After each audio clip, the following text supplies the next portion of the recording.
ନବରାତ୍ରିରେ ଗର୍ଭବତୀ ମହିଳାମାନେ ଉପବାସ କରୁଥିଲେ ସାବଧାନ। ଗର୍ଭବତୀ ମହିଳାଙ୍କ ପାଇଁ ନବରାତ୍ରି ଉପବାସ ଘାତକ ସାଜିପାରେ। ଆପଣାନ୍ତୁ ଏହି ଟିପ୍ସ। 3 ଅକ୍ଟୋବର ବା ଆଜିଠୁ ନବରାତ୍ରିର ଶୁଭାରମ୍ଭ ହୋଇସାରିଛି। ପାର୍ବଣର ଏହି ପବିତ୍ର ମାସରେ ଲୋକେ ମଧ୍ୟ ଉପବାସ ରହିଥାନ୍ତି। ସାଧାରଣତଃ ଲୋକେ ଏହାକୁ ପାଳନ କରିବା ପାଇଁ ବେଶ୍ ଉତ୍ସାହିତ ହୋଇଥାନ୍ତି। କିନ୍ତୁ ଗର୍ଭବତୀ ମହିଳାଙ୍କ ପାଇଁ କାଳ ସାଜିପାରେ ଏହି ଉପବାସ। ଉପବାସ ଶରୀର ଓ ମନକୁ ସତେଜ ରଖିବ ବୋଲି କୁହାଯାଏ। ମାତ୍ର ଗର୍ଭବତୀଙ୍କ କ୍ଷେତ୍ରରେ ଏହା ବିପରୀତ ପ୍ରଭାବ ଦେଖାଇପାରେ। ଗର୍ଭବତୀ ମହିଳାମାନଙ୍କୁ ଏହି ଅବସରରେ କେତେକ ବିଶେଷ ଦିଗ ଉପରେ ଧ୍ୟାନ ଦେବାର ଆବଶ୍ୟକତା ରହିଛି। ଏହି ପାର୍ବଣ ସମୟରେ ଗର୍ଭବତୀ ମହିଳାମାନଙ୍କୁ ପୋଷକ ତତ୍ତ୍ୱର ଭରପୂର ଥିବା ଡାଏଟ୍ ନେବାର ଆବଶ୍ୟକତା ରହିଛି।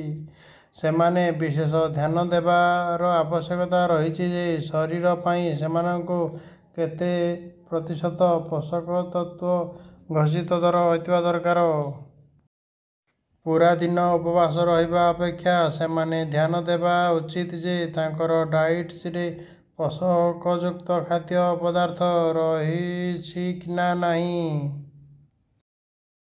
ଇଣ୍ଟରନ୍ୟାସନାଲ ହେଲ୍ଥ ପଲିସି ଆଣ୍ଡ ମ୍ୟାନେଜମେଣ୍ଟର ଏକ ରିପୋର୍ଟରେ ଉଲ୍ଲେଖ ଅଛି ଯେ ଗର୍ଭାବସ୍ଥା ସମୟରେ ମହିଳାମାନେ ଉପବାସ କଲେ ସେମାନଙ୍କୁ ଅତ୍ୟଧିକ ଭୋକ ଲାଗିଥାଏ ଓ ଏହା ଭ୍ରୂଣ ଉପରେ ପ୍ରଭାବ ପକାଇବାର ସମ୍ଭାବନା ଅଛି।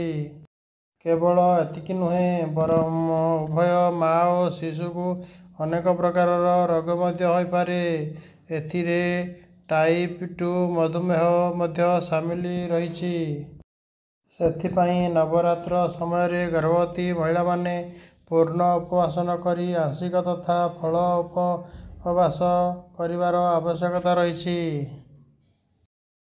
ଏହାସହ ସହଜରେ ହଜମ ହେଉଥିବା ଖାଦ୍ୟ ଖାଇବାର ମଧ୍ୟ ନିତାନ୍ତ ଆବଶ୍ୟକ। ଏହି ଖାଦ୍ୟ ତାଲିକାରେ ଜଣେ ଦହି ଫଳକୁ ସାମିଲ କରି ପାରିବେ।